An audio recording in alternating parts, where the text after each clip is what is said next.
Bonjour les amis et bienvenue sur ma chaîne et sur cette vidéo qui va traiter du décollage symbolique de la lame, la roue de fortune, dans une dimension archétypale et psychologique. Alors, je vous avance la lame si vous ne la connaissez pas. Alors, nous allons passer sous silence à ce degré d'analyse les deux animaux que vous voyez ici, respectivement un lièvre et un singe. Le lièvre renvoie dans une dimension plus spirituelle, bien sûr, à Osiris et attire notre attention sur les oreilles, dont je vous avais déjà parlé, que l'on qualifiait en égyptien de Un-Nefer, ce qui veut dire les vivantes, d'où l'importance effectivement de savoir écouter et entendre. Quant au singe, bien sûr, ça nous renvoie à la tribu de Thoth, le dieu de l'écriture, entre autres choses, qui s'appelait Djéhuti. Mais pour le développement personnel et percer les secrets de cette lame au degré psychologique, il faut juste regarder la roue, le sphinx, qui vont nous renvoyer à des idées très profondes. Alors déjà, on voit que cette roue repose ici, je vous l'avance, sur de l'eau.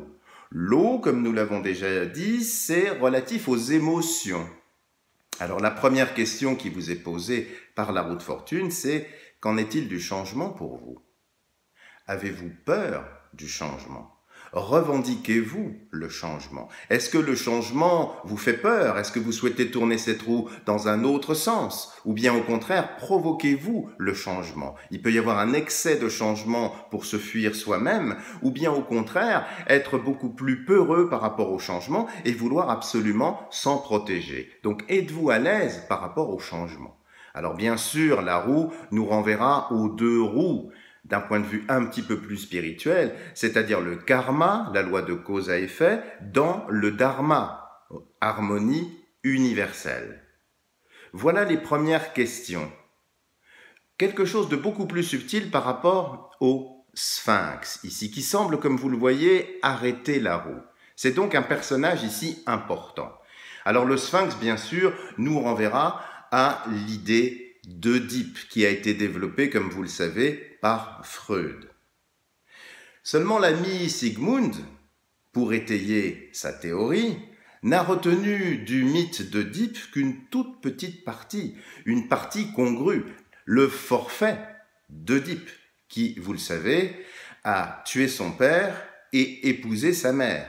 Mais l'ami Sigmund a occulté ou oublié toute l'histoire, c'est-à-dire ce qui se passait avant et après.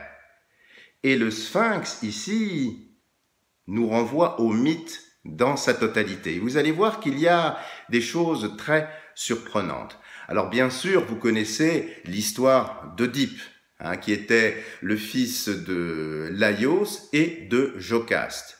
Seulement le début de l'histoire est celui-ci. Laios est allé consulter l'oracle de Delphes qui lui a annoncé que son fils, un jour, allait le tuer.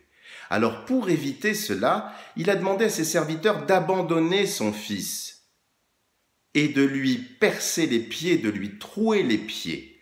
Bien sûr, Œdipe a été, je vous la fais courte, recueilli par un autre couple. Mais pourquoi je vous raconte tout ça? Déjà pour une chose, savez-vous comment Œdipe a tué son père? Eh bien, il a tué son père à un carrefour qui réunissait deux chars. C'est une rixe un petit peu stupide pour un problème de priorité. Deux chars qui nous rappelleront bien sûr le chariot dont nous avons déjà parlé.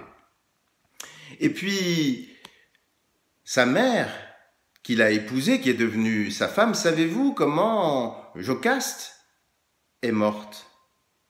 Bien sûr, Sophocle nous dit qu'elle s'est tuée avec une lame. Mais d'autres écrits plus anciens nous disent aussi qu'elle s'est pendue par les pieds, comme le pendu que nous voyons ici.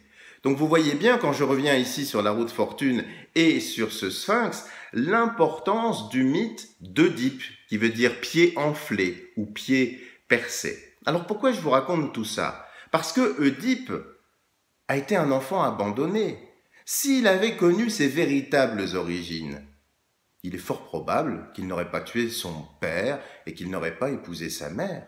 S'il avait connu ses véritables origines, il n'aurait sans doute pas fait tout ça. Alors qu'est-ce que vous pose comme question ici ce sphinx? Quel est votre prénom? Aimez-vous votre prénom? Que symbolise-t-il dans l'histoire de votre famille? Est-ce qu'on vous a donné ce prénom pour inconsciemment reproduire un cycle qui viendrait vous enfermer? Ou au contraire, vous a-t-on donné ce prénom pour échapper à un cycle? Et donc cette lame vous invite à vous interroger sur l'histoire, sur la généalogie de votre famille et pourquoi vous portez ce prénom-là. Il a un sens symbolique profond qui résonne ici dans votre émotionnel et qui peut expliquer pourquoi vous répétez toujours les mêmes choses, parce que vous vous appelez comme ceci ou comme cela. Est-ce que c'est le prénom d'un grand-père, d'un aïeul, d'un bisaïeul, d'un trisaïeul? Qu'est-ce qu'il a fait dans l'histoire de votre clan, dans l'histoire de votre famille? Était-ce quelqu'un qui allait de l'avant, qui faisait tourner cette roue? Ou bien au contraire, quelqu'un qui faisait tourner la roue dans l'autre sens? Donc interrogez-vous sur la charge symbolique de votre prénom. Pourquoi vous appelez-vous ainsi?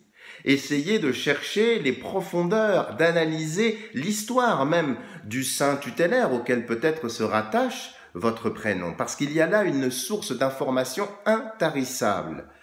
Voilà les amis, en quelques mots, le décollage symbolique de cette lame, la roue de fortune. Si vous avez aimé cette vidéo, n'hésitez pas à me mettre un petit pouce bleu, ça fait toujours du bien au moral. Si vous n'êtes pas encore abonné à ma chaîne, écoutez, faites-le, c'est toujours un grand plaisir. Et puis je demeure toujours à votre disposition pour des tirages divinatoires ou archétypaux. N'hésitez pas donc à me contacter. Je vous dis à bientôt pour de nouvelles vidéos.